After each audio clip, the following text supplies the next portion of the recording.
বলেছিল যে আমরা দুজন বিয়ে করবো, এমনকি আমার সবকিছু নেয়, গয়নাগাটি, টাকা পয়সা সব।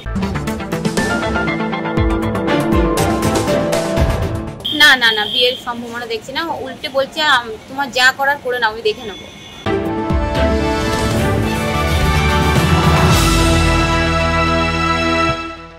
নদিয়ার কৃষ্ণনগরে চাঞ্চল্য। বিয়ের প্রতিশ্রুতি দিয়ে সহবাসের অভিযোগ উঠল এক সিভিক ভলেন্টিয়ারের বিরুদ্ধে। অভিযোগকারিণী মহিলার দাবি, কৃষ্ণনগর কোতোয়ালি থানায় কর্মরত সিভিক ভলেন্টিয়ার পিন্টু দেবনাথ তার সঙ্গে লিভ ইন সম্পর্কে জড়িয়ে পড়ে এবং বিয়ের প্রতিশ্রুতি দিয়ে সহবাস করে। শুধু তাই নয়, 4 লক্ষ টাকা হাতিয়ে নেয় ওই সিভিক ভলেন্টিয়ার। এরপর তাদের মধ্যে বিবাদ বাঁধলে অভিযোগ অনুযায়ী মহিলাকে মারধর করা হয়।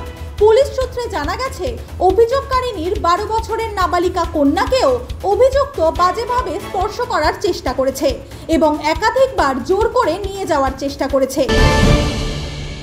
ডিভোর্সের সূত্রে পিন্টু দাসের সাথে পরিচয় হয়, তখন ও বলে যে তোমাকে বিয়ে করব, তুমি তাড়াতাড়ি ডিভোর্সটা ছাড়ো।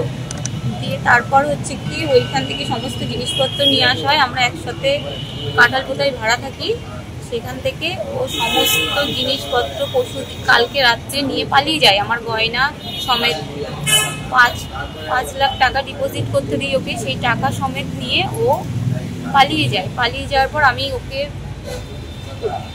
সামনে থেকে ধরি, সেটা কাঁঠালপোতার মোড় থেকে, সেখান থেকে ও দৌড়িয়ে পাড়িয়ে এসে ওকে পোস্ট অফিস মোড়ে কিছু ছেলে আমাকে সাহায্য করে, ওকে ধরে দেয়।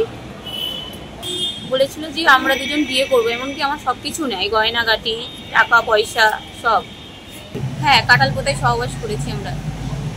এখন তো নানান রকমভাবে আমাকে অত্যাচার করছে। না না না, বিয়ের সম্ভাবনা দেখছি না। উল্টে বলছে তোমার যা করার করে নাও, আমি দেখে নেবো। মেয়ে বাপের বাড়িতে থাকে, সেদিনও বাড়ি ছিল না, ওই বলেছিল মেয়েকে এনে রাখতে, তাই মেয়ে এসেছিল। তারপর হচ্ছে কি রাত্রি 3টের সময় ও বাড়ি আসে। 3টের সময় বাড়ি আসার পর ডিউটি থেকে তারপর হচ্ছে কি মেয়ের সাথে এইসব খারাপ আচরণ করে, এমনকি মেয়েকে হুমকি দেয়, বললে যে যদি কাউকে তুমি বলো আমি পুলিশের লোক, তোমার মাকেও মেরে দেবো, তোমাকেও মেরে দেবো। 2 দিন পর চাপ সৃষ্টি দিয়ে মেয়েকে জিজ্ঞেস করি, তখন বলে কি তুমি আঙ্কেলকে বলবে না তো? আমি বলি না, বলবো না। তখন আমাকে বলি। অভিযোগের ভিত্তিতে কৃষ্ণনগর কোতোয়ালি থানার পুলিশ দ্রুত তদন্ত শুরু করে এবং সিভিক ভলেন্টিয়ার পিন্টু দেবনাথকে গ্রেফতার করে আদালতে পাঠায়। পুলিশ জানিয়েছে, গ্রেফতারের পরই অভিযুক্তকে ডিমোবিলাইজ করা হয়েছে, অর্থাৎ আর কোনো পুলিশি দায়িত্বে রাখা হবে না। এই ঘটনায় তীব্র চাঞ্চল্য ছড়িয়েছে কৃষ্ণনগরে।